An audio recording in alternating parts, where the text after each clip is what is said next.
Sometimes it's necessary to create a manual booking for a customer. Today I'm going to show you exactly how to do so in Microsoft Bookings. Let's dive in.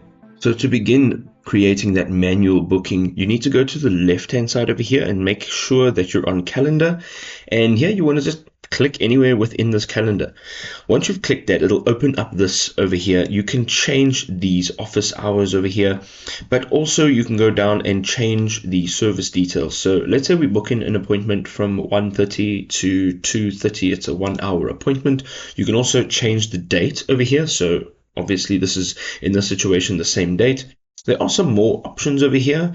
It has a buffer time, so you can actually have this set to go off before your appointment actually starts. You can also set it as an all-day appointment, and then you can add a service location if you have multiple locations, or in fact if you are doing call outs, if you're doing it in a separate location. You can also add the pricing over here, so you can go ahead and add this in manually. So I'm just going to make it free because I'm feeling pretty generous today.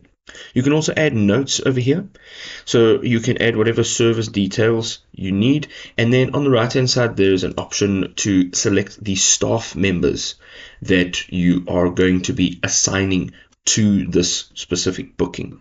You can go down now and scroll, and you can see here you can add an email reminder, a follow-up email, and then you have your customer information. Okay, I'm just going to add some customer information here, a name, an email address, and then also a phone number. So you'll have to choose the dialing code over here, and then you can just add that phone number in over here. You can also enable text message notifications for your customers. However, this is only available in the US, Canada, and UK. You're going to go to more options here. You can add the customer address, some notes for the customer, and then you have the option to select on don't send customer an email confirmation.